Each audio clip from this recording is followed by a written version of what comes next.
Go pardon me, be able. Yedamiase, baby, come on. Okay. Yenim komo. Ken that's na my main chair yeti for ni ahwe for na no pay. May pretty sure say any debate untimi argue say ye ball El Clasico the biggest fixture nipa dodo na no ebe follow a match a nipa dodo na abehwe. So my main shall say free Real Madrid ne Barcelona. Since 1902, Real Madrid and Barcelona ball first game. Competitive games are these two clubs about a 261. Now, out of 261 competitive games between Real Madrid and Barcelona, Madrid they win him 105, and Barcelona they win him 104, and they move 52 about draw. So a chair say, for my first day, almost I say almost compete your compare competitive games so mushia are very close and tight. Again, se obe share the current form and I say the current situation of both clubs. Yes, La Liga na sia. After 9 games, La Liga no. Real Madrid edi kanya wa winning 8 games. We lose baako. What's 20 goals a concede 9. 24 points. Barcelona etosu mienu ono so after the 9 games no wetimi winning 7. Wa draw 1, lose 1. Ashe 24 goals a concede 10. And to also be checking omunyina about current situation, obia points are accumulating obia performance La Liga na esa you close into your game back again. Unti means take neck out say Real Madrid modern monu was through bebre SN Barcelona and asa Barcelona modern monu was through bebre SN Real Madrid. Gab na that two clubs no as it stands now no and so that any wider a very close between these two clubs. And you expect a tough match from Real Madrid than Barcelona. But I can personally, game we ankasano, obiawo advantage baako. Barcelona, that psychological edge over Real Madrid as it stands now. Barcelona with that psychological edge over Real Madrid. And Real Madrid forces so that energy management and then physical edge, you know. And to be our edge, kakra and as advantage kakra one. Say two clubs and I say nipa mienu ku. Na previously ba ko taibo ne yonko pa. Se omo se besie biema eya na mentally no. The taibo ne yonko no wa adwim bi se oye obi a me taibo no emfa ho ni situation a me wom no. So the reason why I make us Barcelona what that psychological edge ni say. Se wo check omo last 4 games Barcelona abu Real Madrid sa. Enti Real Madrid for area game nim Barcelona for area game nim no. Advantage ba kwa Barcelona one year say area game no me say last season or dominating Real Madrid. Enti all that psychological edge I advantage at Barcelona. Real Madrid for so nim say omo fa 2 teams ne currently na omo show bia no physical picker. Real Madrid e was through. Knowing Barcelona injury list no Real Madrid 4 players ni bi omo pra by Barcelona the end doso. We are talking about Clasico Barcelona elusu omo first choice goalkeeper Juan Garcia, Olusu Gavi, Olusu Lewandowski, Olusu Dani Olmo, Olusu Rafinha. Onu mpokra no bi enim so betima ba na so mbo. Na same players mpokra returning from injury no. Omo nyan reach omo physical peak. And Real Madrid for no was agidie ne say in terms of say ye manage sa physical aspect of the game no omo osoro. And to omunyina no edge and as advantage baako going into this game a bit more play advantage at the both sides. But kin obi a watch Clasico na nse you know eya ananyoma be brain se sawo Clasico ni mo enti Clasico na nse wo hwa eye details nkiti bi ana eya na esesa game no de edikan wa wo be stay discipline wo game nim enti se wotie Jude Bellingham wo bo ni interview no tie de okan ni ya Clasico ananse yabo me use recent one last season the year a club will stay discipline will give him both tactical discipline and self-discipline. A play advantage kesiye at the mount. Wa ube take moment opportunity neba ube take advantage ube utilizes our moment no a play advantage at the mount. And coach ube to me I making sure say ube adapted to game situation. Game ne how we see kon ube to manage now so do we game nim. And individual brilliance. And then your man and say Clasico ye di wini. Until last season in Pokra Barcelona dominated Real Madrid. Almost said Real Madrid. Nenya said Real Madrid for Mbobo. Nenya said Real Madrid for creative chances. Yebo Clasico na e go to a time Barcelona to me pick na drop na Real Madrid for be take advantage enti ye wa take movement individual brilliance coach Albert make sure say we be adapted to game situation no una mostly come out me nya sure say nyame ya adom e chi na be sesa eye sa nneoma we ya na ye be sa akwa hu it is up to 2 clubs and they say omo ebe hu kwan be fa so ewura game nim bakin ye nwura game nim ankasa proper Barcelona this season and I say if it is a Hansi Flick ebe fa aboboku no obi a watch Barcelona ne Hansi Flick enye news I just won hwe Barcelona o pese o attack o control game no o possess game no o pese o dictating the tempo of the game and ne Hansi Flick o attacking football na ye control and style of play no enti means playing against Real Madrid enye ne ana Barcelona ekweshia Real Madrid da Barcelona say obebo defensive game debi ye be hu Barcelona obe try say obe open up obe kura ball ne more obe attack Real Madrid bobuku no ene Hansi Flick ne style of play those on tina touchline en fama Barcelona okon Real Madrid so a if it say Alonso be fa bobuku no or try so obe say Real Madrid for style of play ne kakra enti Alonso ebe fa Real Madrid no Real Madrid for style of play ne say omo pe attacking football yem building from a chiro yem kura ball ne kakra near making sure see you be control game no without pressure. Near fire your star passing network no and fan creating chances no. So compare Real Madrid last season and the Real Madrid this season. I say season I say no. Who said the style of Real Madrid no? I think that's a kakra. That's the reason why Oko La Liga after 9 games ayabono Barcelona almost average possession is 70.7%. 70.7%. Then over Real Madrid the average possession is 63.8. When they compare last season, I bought Real Madrid in the first 9 games, no. Now on average 63.8% in terms of possession. But Alonso, in the first 9 games of La Liga, no, we average 69.8% of ball possession. So a chow say a chow for you the chow say, a 2 coaches are almost pe ball ni kura, almost attacking game, almost nyina pe control. So for once, you better witness 2 clubs are obi abe try so the ball better form. A passing ball, and so be making sure say, or the passes network, you know, able create chances because I 2 coaches naturally say on person mo ball. But we check Barcelona this season. Barcelona matches on my drop points. Barcelona matches on my struggle against Vallecano, against Sevilla, against PSG. These are classic examples I bet me use. Teams or mota eha Barcelona adwen pano. Teams are Barcelona jeba. Omo press Barcelona pan ye intensity no wasro. Omo ye very aggressive with omo press. Omo tie Barcelona this season. Teams are time biano omo ma Barcelona enya sa traditional central control. Omo ha Barcelona. Ana teams are omo tie BT Barcelona. Omo highlight defense no. Omo tie eshe Barcelona. Etimi ha Barcelona adwen. So a kwanya Barcelona faso e consider lose games no. Enne kwanya yi say ye say Real Madrid fo betima ya na. So the first question abebu sa ho ne say me kwahwe Barcelona ni PSG, Barcelona ni Vallecano, Barcelona ene Sevilla. Ekwanya Sevilla fa so say Barcelona. Ekwanya PSG fa so tete Barcelona. Ekwanya Vallecano fa so tete Barcelona no. Real Madrid fo betima ye sa de ni bi. That's the first question.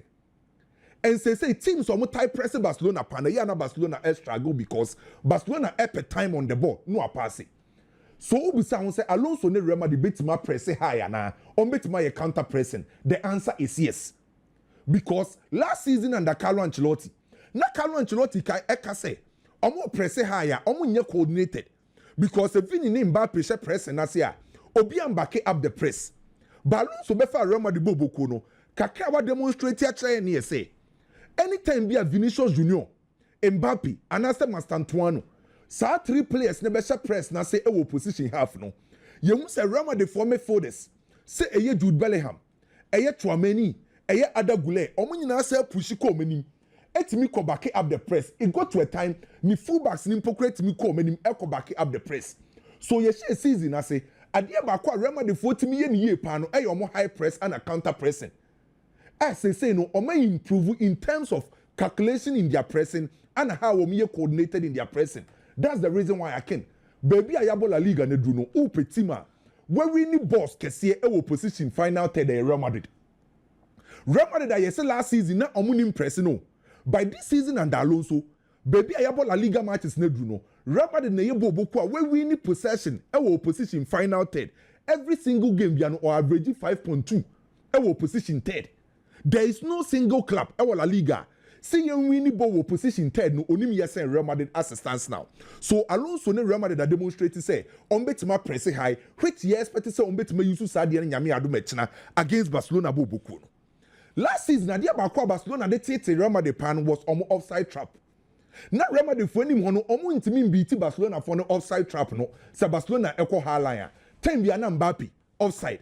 It got to a time na Real Madrid mpokra obenaba no almost Mbappe say on time any runs no. And it say o kosia Barcelona ken opa kosroba form. Barcelona for say omo nsesa omo halline no. Ya obia kan de also okebia no Barcelona for say mensesa. So me you pretty sure say a kosroba form e kire so paaswa. Barcelona bebo omo halline no. So how a Real Madrid for be first we beat halline no. E dia create chances e dia shegu e very important. So the big question is, Madrid wait my yana, and Barcelona for air ball more high line na. Omo right back, mostly a Kundi. Omo left back, a Baudino. Omo mbiem. Omo ye back close. Aba bromba be center backs in home. And to Barcelona in their high line, a very narrow, leaving a lot of spaces for wide area. And the opponent to be on Masha Barcelona, be on BT Barcelona for high line. Sa diagonal pass in the covering so. Then you will be running from deep.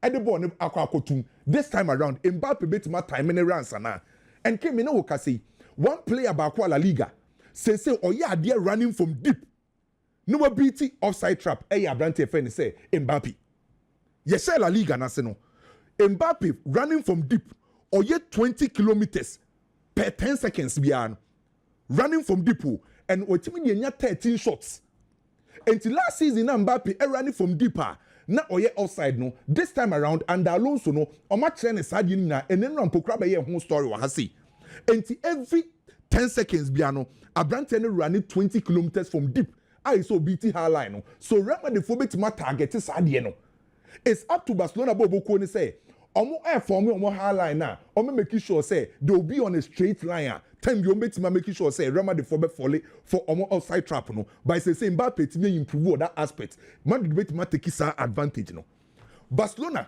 say Frank papa friend say Hansi Flick ne ball ni nyina betima ko yi a ejina the midfield third Barcelona is here kan na Pedri abrante friend say Frankie de Jong hu so a ehona na Barcelona will be at the elements because our two players na join no mo de ball no you will feel midfielders omo wiase a in terms of midfield play, omo complementing each other very well.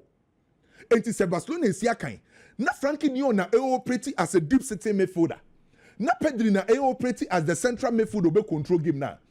Frankie de Jong na beji ball ni dey free chire ho. Now I try say obe connecting the midfielders and forward line players no. Pedri mum and a beji ball na control no wetimi progressive ball no. I make sure say forward line players never running into spaces. No man connecting our players no. And it's our two players ni very key Edema Barcelona. Nyame adu mechina. Se Barcelona be wini ana so mu wini. And no kosia Pedri ne Frankie de Jong na. Two players are ken. Ye more time ni space. Frankie de Jong ni Pedri. Se omu usia kan na omu space, omu timer. And nam say oma dream do akwesi bro ni beka say omu football IQ no wasro no. Omu time ni space a omu be dream ama pass bi a yembe show. So ade ba ko ebe Real Madrid ni say. E was a time bia no omu close down these two players. Ye more time. And it's a what check omu game against PSG. Omu game against Vallecano. Omu game against Sevilla. Anytime bia midfielders ne beji ball bia no quickly no ma close them because the moment Abema Pedri time and space, or my Frankie de Jong time and space, no, or dream a pass or the Bema or dream one won't see. These are midfielders are technical ability in terms of football IQ no was so Real Madrid for be say here numbers in the midfield play. Some Madrid for to me yes na Barcelona for be create chances. Untimi ni sadie in free. Say Real Madrid the coach Barcelona say Barcelona and create chances. Barcelona definitely nyame adom no be create chances. Be be Real Madrid for defense nim ebesi. By how a Real Madrid for ever avoid the errors. Because when Barcelona kusia or be attack, will be create chances no. How will be stay calm, will be patient in terms of defending. I won't call errors leading to goals no. A key at the Real Madrid. When in your four, Real Madrid for be here will give him say person will beat team my friend say Barcelona. Real Madrid on the other side, our weakness. Madrid team no, enya complete sir. Our weakness be Barcelona beat my exploit. Obia ponkwacha Real Madrid matches omu concede. Teams are almost Real Madrid omu take chances for against Real Madrid no. Teams omu exploiting Real Madrid fullbacks no. Madrid for air attack here, omo committee a lot of players up front. So no last line of defense no omo isolated. The moment omo isolated no omo lose pass back up or the ball ni to omechi. Obeha Real Madrid boboku no. And in this case, Barcelona so 2 players are omo in terms of size spaces no, Rashford on the left side, Lamine Yamal on the right side. And the time biano, Barcelona be decided say Obama Lamine Yamal and Marcus Rashford. As a trap. And to say Real Madrid for committee omo ho eko manim. Na Real Madrid for a last line of defense I isolated her. Ombe try say ombe win the ball. Na oma send the ball back up say omo locate Rashford and Lamine Yamal. These are players omo rania with the ball and without the ball. Omo dangerous. A bit more play advantage for Real Madrid. And teams of Real Madrid now, omo use what they can say the widespread attacking ship. And the game weekend, nyame adumechina. How are Barcelona wings or no? Ebe effective way to determine the game. Barcelona wings or no? And ebe 2 players omo de ochi. Marcus Rashford then Lamine Yamal. Busa won said the entina last season. Yababo classic kwa wie bia no. Na Lamine Yamal ne ma Abrante fence Rafinha ho ayi hu game nim. Because Real Madrid for weakness kese pan teams so use widespread attacking shape goals so considering no efisa area ho because right back Alvaro Abrante fence Fede Valverde ne bubble right back no left back Alvaro Carreras Alonso pese nyina involving in attack involve ya Real Madrid any ade can say the fill in row enti anka ya ade say Alvaro Carreras ekonanim Fede ekonanim a who expect me for the sense be Felix row no am defensive cover ebi ni ho Twamen intimi nya saade no. Twamen say otimi obstructive work no. But in terms of the fill in row, eya abusa won say Kabaha elbow right back. Na Fede Valverde elbow midfielder Kabaha ko nanima. Hwe kwan ya Fede Valverde efa so koye the fill in row on the right side. Say na ye likely say Fede Valverde elbow right back no. Why na be the fill in row? And e ho na ye advantage Edema Lamine Yamal and Marcus Rashford. And these are 2 dangerous players. And tikin e game back to be honest with you. Nyoma bebre ensesa. Why and the be discipline? Why and the be taking moments? Coach Ben obetima adapted to game situation and individual brilliance. Obi ebehwe Mbappe, ye behwe Vinicius Junior, ye ba behwe Jude Bellingham, Ada Guillermo, sa players we betima change game ne dia Madrid. Say na Rafinha ni ho, Lewandowski ni ho no, Rashford eni ni won ho, emu ye den individual brilliance no obe change dia Barcelona. Lamine Yamal wakasa bebre was a game we mu eni be kɔ ne so oje ball na Madrid for no ebebu no. Obetima sesa game ne dia Barcelona na enti these are elements ewo game we me betima sesa game no by kin se o ye o kan no cry nya se me Real Madrid ni ball na you see ebo see imprempren ya no o consider factors ni nyina together considering Barcelona injuries ne sa na o mani nyina na e ma Real Madrid for that advantage ne kakra ahead of Barcelona by all classico how I be game no ase anyhow I be real game ne be determined by assistance now Real Madrid for no that slim advantage ahead of Barcelona boboko no Chelsea ebo Sunderland Chelsea fans ne niaje because after so lose against Brighton Chelsea last 4 games Benfica playing against Liverpool playing against Nottingham Forest the Nayas Chelsea winning nyina and on last 4 games omo winning nyina no ometimi a 10 goals abra omo concede 2 and so 10 goals no 8 different players and I said Yama Chelsea and Chelsea currently Chelsea boboko no independent on just 1 player say on kwan be mo goals and mom that need that confidence they say playing against a team friend say Sunderland no Chelsea be win this game no but won't me underrate Sunderland boboko no ken yeka nyina na Sunderland at 7th on the league log omunya bad at all and the team or that 7th on the league log looking at the resources materials e kra no na or that 7th on the league log we Chelsea won't me nkwa underrate team friend say Sunderland boboko no Sunderland na ho ni nyina na ken omo be city deep and some person bobo no omo half omo bobo no omo half normal locate omo midfielders na send the long balls e dia call left e dia call right and players omo tie send this long balls no e Noah ana Granit Xhaka ni Noah every Sunderland game ni ma wakele Sunderland team no enti ye game back am expect say Chelsea ebe control midfield ni ye na entimi ma Granit Xhaka ana Branty friend say Noah and dominating send this long balls no and fan kwa ni mo me expect Chelsea say playing against Sunderland omo de sa form na nkasa ebe wrem Manchester and Brighton ewo Old Trafford recently Brighton have Manchester pa in their last 5 games Brighton are winning 4 Manchester winning 1 and kinunim the funny aspect of this omo games no Manchester ebo few ewo Old Trafford But the last 3 games are also Old Trafford between Manchester and Brighton. Brighton are sending in Old Trafford. And Brighton have Manchester Manchester United pa. And we check your league log now. Manchester United 13 points, Brighton 12 points. Just 1 point and separate you. And to check no performance no almost the same. At par. Obi answer than Chini Yonkumu sa kesiesa. And Manchester United last 2 games were winning. Brighton the last 3 games untimi lose ye. And to be a rag game nima as will be a form no di rem no eye. But can watch a Brighton team na. Nyoma miensa ana hu omu game nim. Nyoma miensa hu a Brighton game no. Flexibility, intensity and a quick transition. And nyoma miensa be hu game nim. Domo ye ne say.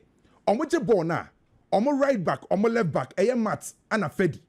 Omo joine, omo wingers ni Diego Gomez and a Minte. Sa 4 players we no make sure say ombe overload. Na a creative spaces e dia mo me for the some year runners no just to exploit that pocket of spaces. No mo dia how opponent. Any dia Brighton for ne yet. By some Manchester United for any abre. Na Manchester United Ruben Amorim and the players ne person almost say we need the trust of Manchester United supporters are. What me as Sunderland. What could Liverpool chroma question na playing against Brighton mentality approach and what they now the boss our games now the dead points no the same thing and I'm expecting from Manchester United. Manchester United against a Liverpool against Sunderland. Manchester United able to make good results playing against Brighton. Okay. Medemanu cinema Liverpool ne Brentford game no. Nyoma nkoyi in former Liverpool recently until say UEFA Champions League omo Germany eko win 5-1. Brentford nankasa ken nyoma nkoyi in former omo sa after so omo ton omo key players no. By omo game ni simple. A counter long balls and my catch rolls are and the major problem of Liverpool who consider goals no the spaces in between on defensive lines no wide and to say share team or long balls ne counter obey utilizes such spaces in between the lines no and to the moment on long balls ne kope dam guard wo ho dango atara ho on betima run etria for defense ne so classic example Liverpool for first game mu win here against Bournemouth Shantuan semenyo goals or say don't say Liverpool win you by great spaces. On Frankfurt, UEFA Champions League, Frankfurt for goal no the space. And there was a Liverpool for closest space. That's the only thing now. It was a Liverpool team here. So much me closest spaces now. Liverpool bet me the needed victory no movie here now. Kwame Jela. You better was Kwame Messi about so enche. Na mamene address so nim komo kakra address embrema. Kemeda say na maminchia awusi. I will do quite often. Maybe I will be a Mamichano, any city gym center guys in Mamicho. Na Mamisha say for the classical game, no na Ken. Nyamia Dumwa Sunday, the 26th of October. Exactly 1 year. And Barca share Madrid 4-0. Na me assure sir the arguments and the conversation that Enya Carlo Ancelotti Real Madrid, I understand. But if you do a careful analysis, there are traces be or what Madrid would have to solve and game no mabo. Ken, sa game no 4-0 no. Only say first half na goalless draw. It was goalless draw. Before that game, Obie Susu say Barcelona Kunde, Pau Kubasi, Inigo Martinez, ebetimi a handle Vinicius Junior and Kylian Mbappe pace na not omode bobo no. But in the first half alone, Kylian Mbappe enya 6 offsides. Offside Makuma 6. Second half for the 2 ka winti a ball game ni we no. Then Mbappe nkwa as individual or no kwa yes 8 offsides. And they had team, you know. Second half, Madrid team collapsed. In the first half, Madrid had its moments. Almost say Vinicius Junior, I do remember on the 21st minute, a cutting be on the goalkeeper. Obobo the same.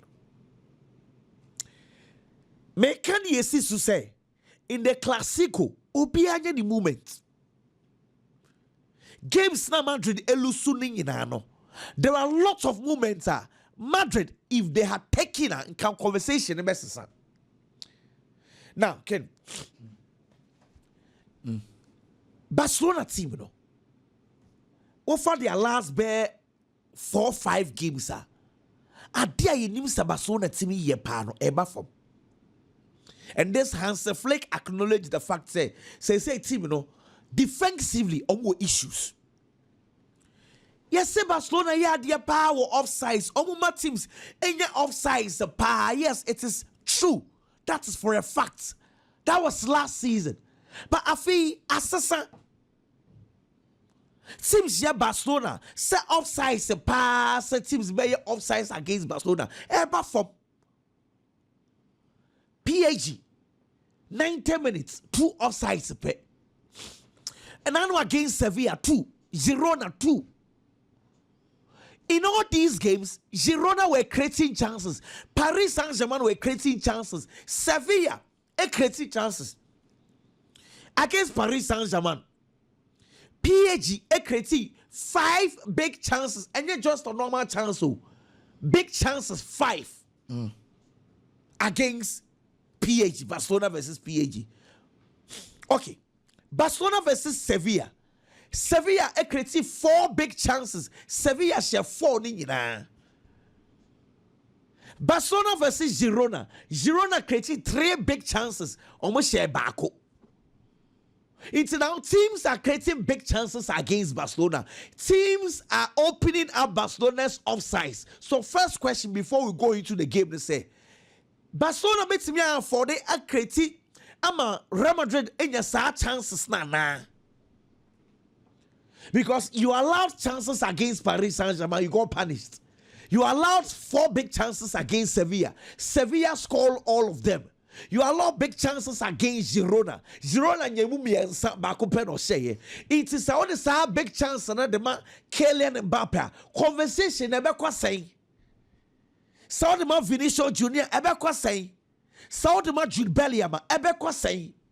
So Barcelona will need to guard against this. Barcelona, yes, sir. Let's have a conversation about that. Because they say, it is quite obvious to say, former Kylian Mbappe won last season. And this season, so share bebre season way, or ball shots bebre, or beating offsides bebre, or running to spaces bebre, what sell a leg and asi bebre. It's how you handled Kylian Mbappe last season shouldn't be the same. Let me give you one example. Mekacho sa 4-0 no. Mbappe nkwanye 8 offsides. Ken win him the last 3 games against Barcelona. Why just 3? Average 1 offside per game. Let's just say what say how to beat Barcelona's high line. Because first game 8 offsides. We are so vilified. You fire no pa. He learned his lessons. Now on your sabio. It's say we are Barcelona. What are you going to do? Ken, yet say. First of all, me sure say Hansi ebesis a high line in the even a mid block. Start of a ball because a part of the game. Na high line no. Debia mekas ne diane. How the front line will also press. So the high line is not the problem. The problem is the front line. TMA. High line or no. They are starting the press. And there's a front line. No. So front line na anye juma. Back line they say esu ending faswo. And as a high line esu ni faswo. See, I to say ukuta phone. Phone ye kutami. Ken. The ye pie high line, I don't know full name. Name sa cover no. I say phone cover no. I don't know front line. I don't know protecting the high line. It is a front no enye juma cover ni nye juma phone no top for more. Utiati. It is most times our concentration is on the high line. But the bigger problem is that front line ankasa and send you missy press last season and this habio. It's a debiano. It makes the back four vulnerable. Why any Abeka someone answer? But last year, the energy at which na Rafinha, Lewandowski, Lamine Yamal, no more fast so a pressing. Last season, open team a winning possession power opponents half. Barcelona were number 1. They created and scored so many goals from pressing teams and getting the ball. Into a one more occasionally, now opponents creating chances via pass on the ball, and they are not offsides. A bim, a to the be an chance now goalkeeper save you, a to the be an Barcelona near Shomo. But this time around, say Rafinha, sa personal, wepra oni hobby. Rashford and a Afi Orbo, he's still learning. And center forward hono Lewandowski we pra in and out. Say Ferran Torres here nyame antuma so bebo boni bia. Ono so onye fully fit. Lamine Yamal, he is having groin injury. Or back na no one ton say basa so no one ton. But I want them to say enkani obetimi dia press bebre. Inti first of all, there as a weakness kakra ewenimo. Enu nti ene na mo problem no kwasha highline one. Inti Barcelona nya saade ni ya. That is where the problem will come. Because I feel say last year the Real Madrid for front line no more brepa na entire offsides they say they did not have good passes. Tchouaméni, Fede Valverde, Jude Bellingham, omunya good passes of the ball. It's either they are hitting the ball fast, they are overhitting, they are underhitting, or they are not passing the ball well, or they are not reading the game well. But I feel me who passes our Real Madrid team anymore. Ada gule ni mpase obebo bo ni bi. Say Sakamavinga bebo enye bad. Did house no gine kire won osoma passer. That is also a very very good passer. So I am very careful say any Barcelona should do their pressing game well. If they don't do that, they have a problem. Dear Tosubiu, let's flip the coin and shadi. Last season, Real Madrid, Adebako no munimi ye pa ne say opponents alpha board all build it up. Yes, that's a game of first 15 minutes. Vinicius Junior, Kylian Mbappe, Jude Bellingham, almost pressing giddy. Essence and almost pressing your coordinated. First 15 minutes, no more Bruno Wufu no mejai. It's about say teams build it up easy against them. Can't move on to the next one. I'll come back to this. It's Yesha Madrid for so. Acquire so press this time around. Remember 2 examples. This is Real Madrid versus Marseille. Unlike last season, not averagely, Madrid for highline press 3.8. Kenny, season where when he jump from 3.8 equal 5.2, meaning that they are winning balls. Our opponents half a par. So this is how they start their press. Maybe I can't so much. Fede Valverde normally nanse otegina right back no onu ne ba be press opponents left back. It's in this case say Barcelona for air passing ball from the back. Alejandro Balde no possibly a Fede Valverde the ba me mark no. After watch Kylian Mbappe and whoever plays as the number 10 shall also roll on mobile. Almost ever pressing the 2 center backs. Let's just say Osha picture where every single player Real Madrid air man to man. Last season it wasn't like that. It's the team Real Madrid Barcelona team na Ocean last season no different because this season they are doing more pressing unlike last season. This is one example. Mami more the next example. And now Real Madrid versus Juventus. Ken Shadie Fede Valverde ball to then or Presse Cambiaso was playing as the left back. My catcher say games na match in Real Madrid's pressing. The right back is responsible for opponents and left back in terms of their pressing. We are expecting that Fede Valverde will always jump from the position to mark Alejandro Balde when Barcelona are doing the build-up. After you so expect to say either Jude Bellingham or Kylian Mbappe ebe man marke Pau Kubasi and answer Ronald Royo on my form 1v1. Vinicius Junior will always be on Fede Valverde and I say Vinicius Junior will always be on Jusconde say Krano Ken Jusconde no pay me who say about ekwakosia doctors no cause the situation no so ya star bi and the doctors for na be kire so obebo ni bia no mbo entire star so obebo so obebo dia Vini will always be on him wama ebia or the Eric Garcia be bobo and now so say ebia Ronald Arroyo there but whoever will play as the right back Vini will be on them. The person has changed. Dear Tosubio Kent mama the first one I'm in Sanka Central. Say Real Madrid a year build up. Omo build up in a 3-2-5. 3-2-5 nature say yes game no na ye bar. On paper, you see Real Madrid play 4-3-3. Yes, I agree. Nemo Madrid kutabola broni say they are doing build up. Build up na important. Change the paper so 4-3-3 and now 4-2-3-1 no. It's Usha Real Madrid build up. Say Alvaro Carreras no.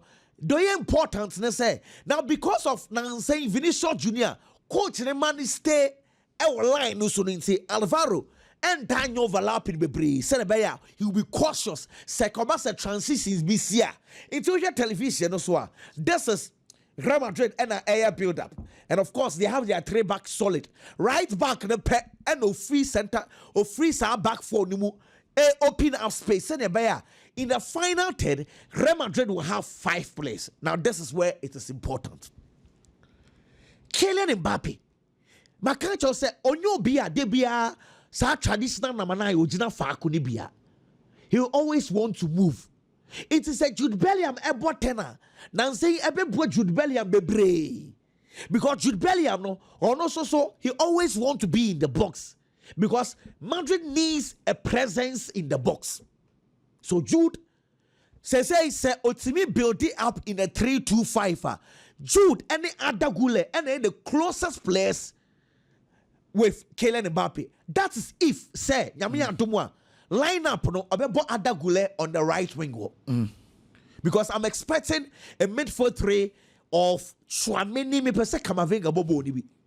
Chouameni ne Kamavinga. Aye. Send the Pedro into your become. Okay, it is quite to say Madrid Barcelona midfield the say obi aya we say Pedro say Chouameni ojempa no ye. Okay, say no Real Madrid a defender. Or no team be share defenders. We see he always fills in honestly. Madrid defense defending. Yeah, Ukrawa can set pieces. One thing a month for I no look. Madrid they set pieces in your cry. And yo. I mean, to many corners and Quabe 10. Why we are back one player. Apart from Militao and so a good way. Mashabako, Herman Catcher. Last season Barcelona share 102 goals in the league. I want to set pieces in 13. Also attack up Basa Arsenal set pieces. Teams they are doing very well our set pieces we don't mention. When you say season way, Barcelona set 24 goals in the league. 16 NA open play. 6 of them are set pieces. So much in the corner kick. Oh, I'm telling Barcelona set 6. Last season was set 13. We're crying call baby I was set 6. That's just a way improving. Average say we check it sir into set pieces no kind of say it is one of those things they need to guard against but beyond set pieces maybe a Chouameni wow one ken honestly idea about what Chouameni ye Emma coach ne pen asem ne say Madrid dey defend here back four no obi move bia Chouameni ko share the place ho say ekonomu ye dia he drops as a center back and Madrid defends in 5 and only the but that does not mean say Real Madrid midfield no. In fact, they understand Madrid crab. He also could be a Xabi he understands to say Frankie de Jong, Pedri there. Some boys name you know so body beer. They will be dangerous. But Madrid are not going to have a midfield battle. What Madrid will plan for? They say, you getting ball now. No need to circulate the ball. It just push the ball fast. Move for ball no and come fast. Get the ball quickly to the final third because Saboni be di Vini wa because now saying Vini or stay wide or pass any be 1v1 situations. On your 1v1 situations, it is open up spaces for Kylian Mbappe. That is the plan. But for Barcelona, so okay. say Madrid weak points. Na me share Madrid na Atletico Madrid there no. You see, the Madrid collapse against Atletico Madrid no. Me nye sure say emu baku kra no. Barca betimi ayebi. Because Atletico Madrid okoye crosses bebre in their game because no Alexander Sulot. He was very physical with Real Madrid, especially in midfield. Omo physical. They told some yensa. Omo defender. They were defending a 5-3-2. Barcelona won't defend in a 5-3-2. Barcelona won't do crosses. Barcelona will not do physical game. It is any man yensa we jina so menya show Barca besa. Name Barcelona were unique at Debia up to now. Any paper so and so Debia Barca de Sheomo. Okay. Barca game anymore. The way they are relaxed, proud to the game, during the game. Barca started say or share ebia started game no. Na Barca share 2. Wouldn't say Barca share first 2 goals. Real Madrid team no collapse. Barca Madrid share Barcelona 2. They don't collapse. They are still relaxed. Sa psychological edge, you know. And when me feel say it's a something. Yeah, not minim game no I say Madrid for you overcharged to do. Because every single time, say game no crown go ye my boss. I said they have a belief say the game will still turn around.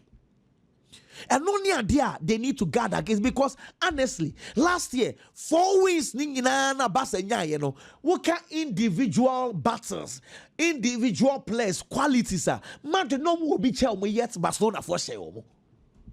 It's we can still be talking about individual players. Madrid will be name sa psychological edge, you know. So when I don't know any problem because there will be times that Barcelona will dominate. There will be times that Madrid will also have its moments. Madrid moments now, they need to take it. That is the most important thing. Afi, my last one is say, don't over rely on Lamine Yamal. Kenny. You bet me a game no. Lamine Yamal wan bo hwe na Barca sha still no Lamine no sa kwa ko truly Real Madrid for. See, it could be say Lamine more no more attacking Bebre because the more you put 2 players, 3 players around him, you are giving space to Fermin Lopez. You are giving space to Pedri. And now no Pedri shot be no buffet no. Lamine Yamal foul ball. He was surrounded by bad 3 Real Madrid players because they don't want him to score. And they allowed spaces. And see, yes, I agree. Akurano ni wa bufu in some no no. But many so you are leaving spaces for the other players to take over. I'm expecting more goals in this game. More goals. But honestly, Madrid 4 me come on cre. Season way, game way, Madrid in Timia and Shebasa. Because clearly Barcelona were a lot of deficiencies. Olympiacos red card they say. Okay. Even before the red card, it was 2-1. See Olympiacos no more back game with the contest about that game no because they can't 6-1 no. Why we be brew and you but if you know the context, you know say still no Barcelona were issues. Well, Ken. Okay. They tell us say man you and you're careful. Over 7 games against one team. Now or shall 6 on 4 boom for Brighton. Sa Brighton for no. In fact, omuni buo bako kra de mama Manchester. Never turning point. Sa. Oh, never turning point. Ken me menya who say teams nketwa no. Omo sa bedam penyifo no so a omo bu omo kra. Nti me honestly Brighton dey say United and Chelsea dey.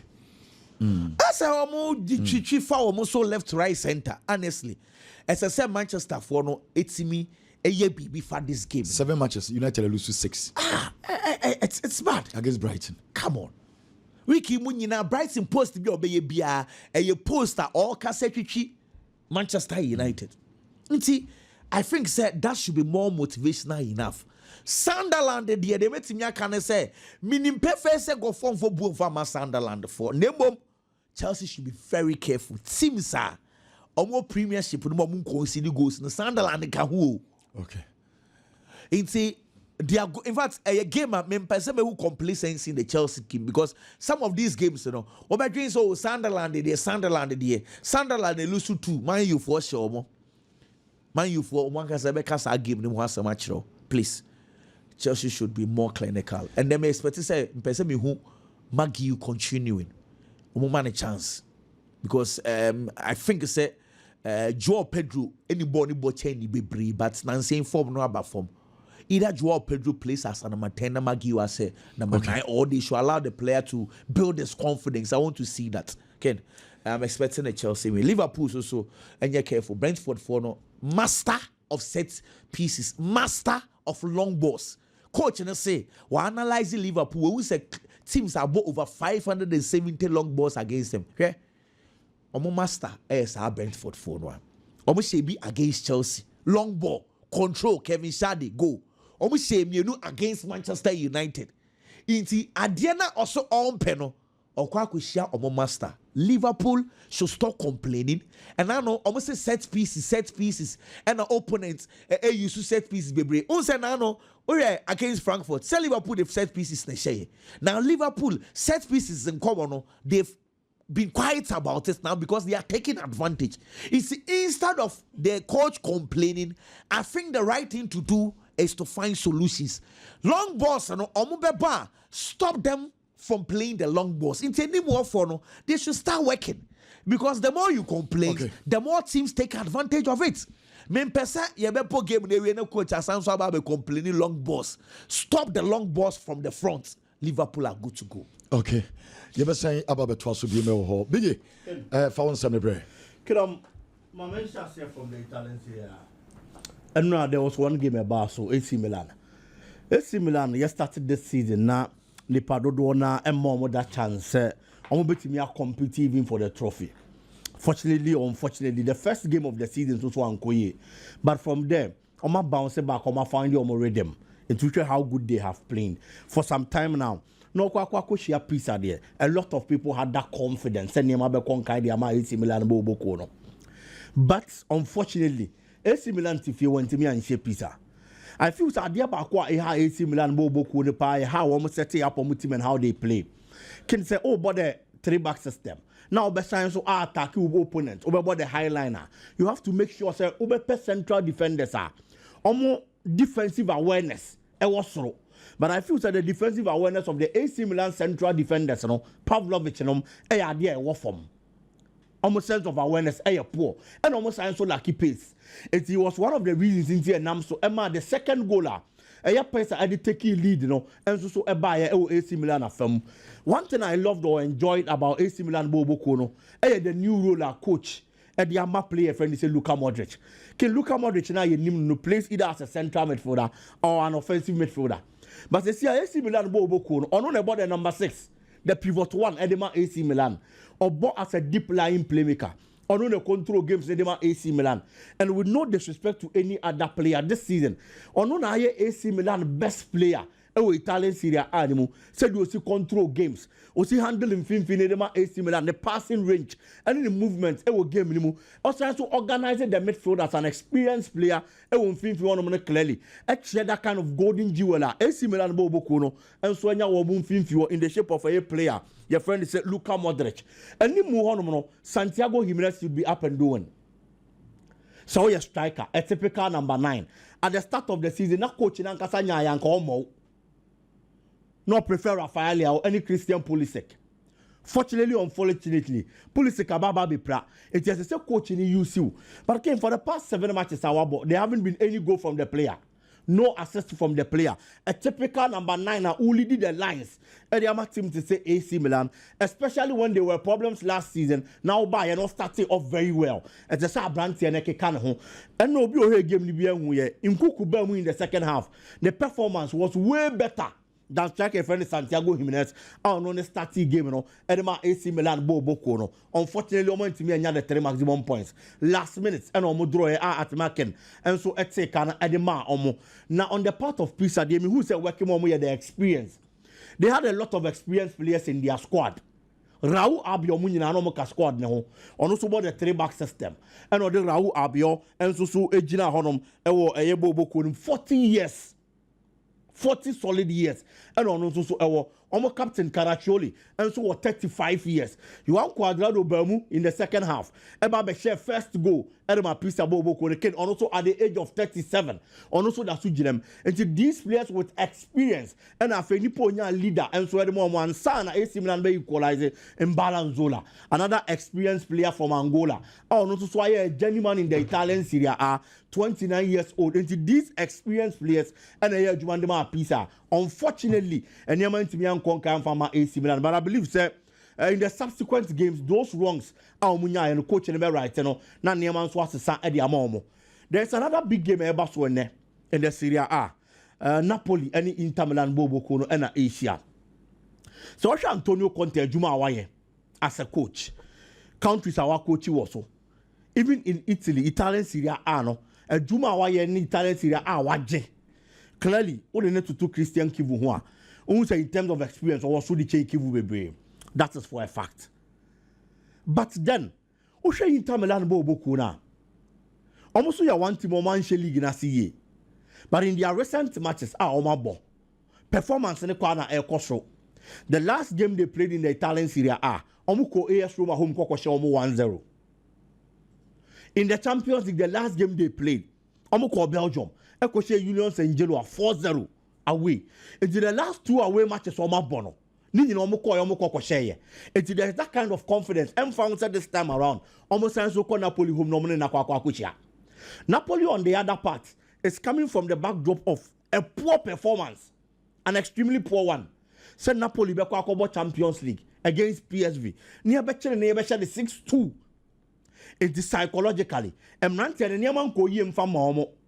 Based on the last game of my boy, performance of my dynasty. Deficiency of Napoli Bobo on the field of play.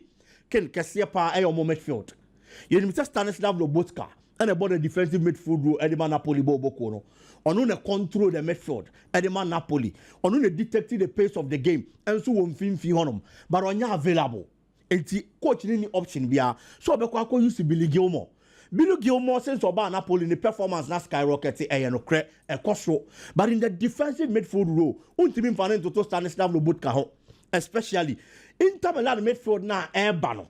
There is almost every player available.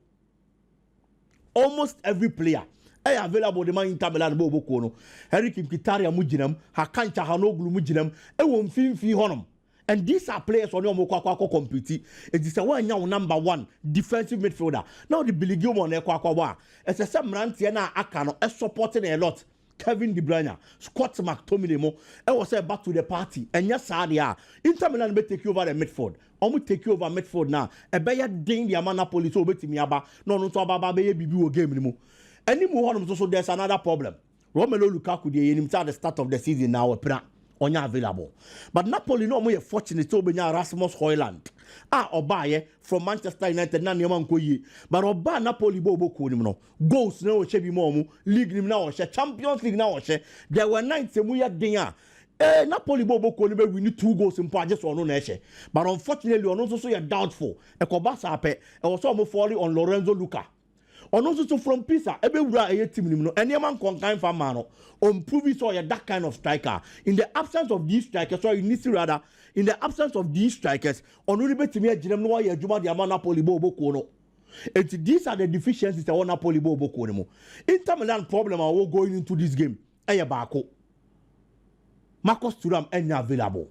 But Marcus Thuram any one of and tell big of a problem because in his absence, omu games no munya goals no, and Akolano no na baba beshe na 9. Anji Yuambosi, no so ejinam a partner Lautaro Martinez no, and yeme kon kind of man. Ken so we show Lautaro Martinez because he's a proven striker. This is our 3 goals. E was Serie A animu. Ebia Anji nya big player, onya popular. Only 22 years, and Okrampo last 3 days, no 22. Promoted from the youth team. But Obabe Uremuno in the league, also 3 goals. Our 3 assists. From 7 games, our ball in the Italian Serie A this season. And the funny aspect, there's 7 games, and 2 pet, and Aquadana started, and Yama Inter Milan Bobo Kono. But look at goals and assists, or Yama. And the Onu Tokro da hono no feeling ye shown sa dia o here your opportunity to exhibit the kind of talent and quality or no Angie Yuan Bosi and so Ekita Edema Inter Milan Bobo. Looking at all these parameters, okay, Cabo now to TB Frima. I feel that the deficiency in the Napoli team and the away performance of Inter Milan in their last 2 matches, Emma Inter Milan an edge over Napoli Bobo. A double chance for Inter Milan. Possibly a 2-1 win. So I'm going to bet me a pick the 3 maximum points in this encounter. Can Brentford ni Liverpool? A 1 gamer, Ebianca, Unyang Somo Baba Bishia straight away. I was so confident say Liverpool Bobo Kono. I bet me a pick the 3 maximum points. But before Liverpool go over Frankfurt, Aqua 5-1. Now Liverpool about 4 consecutive matches competitively. And Liverpool in team winning back. It's another casting a bit of dent on the performance and quality of the Liverpool team. On the other hand, Brentford Bobo Kono to new team are wired that strong this season. It is very true. But these smaller clubs, some share teams are Kessiana, they always want to prove a point. Omo person omo chere say omo nso so quality omo beti media ha team bia because akobasa wo sha na news but ono ni shower ono na be make the headlines ono na be control the airwaves just because wa show until we say Liverpool you careful and slot abon home they stepping in the Premier League. It is true. So to make the Premier League now clearly who your coach our more wasoro and between ono any Kate Andrews there and slot Gina Brane but Kate Andrews also person ochuro history.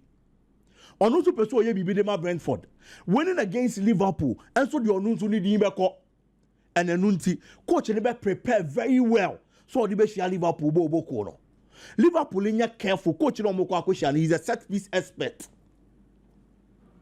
ni duma die nti the be pie mu team friend say Brentford and say no be set piece coach oba ye no and akwanya aba be da ho say head coach a free one adjoin Tottenham enti ene agi adwuma no ne fa ye e fa ma ene hwede obetimi aye. It is against Manchester United, against Chelsea, against Manchester City. Not threatening these teams with the long balls. Aside, Oshia team be about possessive football and also Nims over Timia Hana. About 5 defenders. Nipa Mako 5. And I don't actually. No, about 3 midfielders, only 2 attackers. Against Manchester City, the same thing. Against Chelsea, the same thing. And clearly, meeting Liverpool and obepe numbers bebre e wa chire honom obe ja Liverpool amana bo game no defend ye ofa ball no a no the attack on the counter breaks or counter breaks that he looks for one person in front.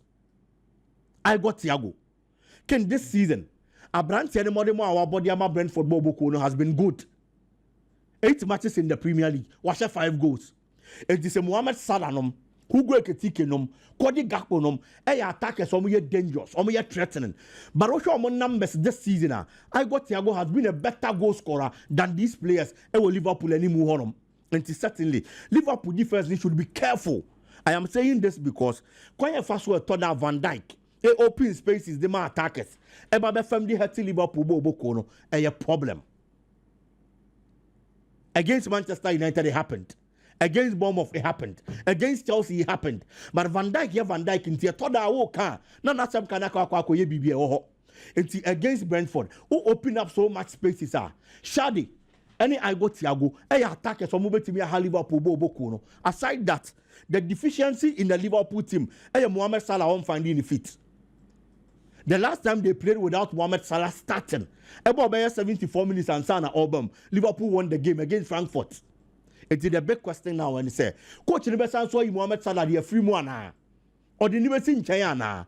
That is the question people are asking. But I believe that the Premier League experience and how good I am Mohamed Salah over the years. So what done they do with Premier League, obey here games like this to pick that kind of confidence. Our Lucy, now they are getting back to the best of form near with Mohamed Salah and Subetimi. No matter what has happened in the Liverpool team in recent times, performance up and down. That is very true. But on any day, I still feel say Liverpool was our quality. They should be careful with Henderson. He's a former Liverpool player who would want to prove a point, who would want to do something against the club. And I said the former club. Kaumin Kalaha, your keeper, they are Brentford, and so a former Liverpool goalkeeper.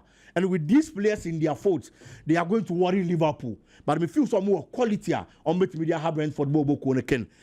Arsenal and Crystal Palace, league leaders. Why Arsenal since Liverpool tough from no matter what you say, nya be better na say Liverpool abese am ho biem. And asa aba be catch omo.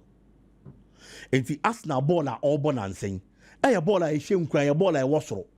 Crystal Palace so one team because of the 3-back system and defensive abilities. Enti omo both teams omo possessive football again a difficult to the master teams no. So omo bet me I had say a Crystal Palace. But then again, Oliver Glass them found this ball now abonyina since about Premier League no. One of the coaches are on team no. A coach a friend say Mikel Arteta. 3 meetings between these two managers. Arteta winning mienu. And about ending in a draw. Fortunately or unfortunately, the ending in a draw no, it was last season. It was Arsenal home. A chunk of the players are available, same quality, same coach. It is almost saying Arsenal home. A dormitory last season and they no more year no. But with Eberechi Eze, this is the perfect game in the absence of Martin Odegaard overstepping up. A former club Unimomo. O science or quality about Arsenal bobo konim wa dine ama obi ehu baby am so dem Arsenal kaka the poor form of a year almost striker Victor Gyökeres Ken before the Champions League game in all competitions no about 7 matches I want to mean go me as a stay but I know you see the game against Atletico Madrid as that rejuvenation game that game of best so they are sorry because Utiminya 2 goals against Atletico Madrid on a Champions League night, a big night, certainly with me against any form of team. And we use no as the backbone. Eddie Ginaswa, over to me the IBB in this game, but we shouldn't doubt the qualities of the players of Crystal Palace. Ismail Assar, one fine player this season in the Premier League, 6 games over 3 goals, 1 assist. Ewo Premier League nimu obejinam Yeremi Pino enso bejinam na afa Jean-Philippe Mateta enso so agina nimu honom e de ama Crystal Palace boboko no. It is going to be a very good game, a very difficult one for Arsenal. Emfa hone form omo any performance o ma dine the some lead league no enye easy mfa ma omo. But I believe say me who Arsenal this season what about difficult games, defensive teams, but what's squeezing the way through any results. And today is also going to be one of those days for Arsenal boboko no. A difficult one, but possibly a slim win for Arsenal. Maybe a 2-1 be. Now Arsenal and they are carried the day. 3 points in here. Normally they are maintaining the top spot. Ken. Medas Biggie, you best see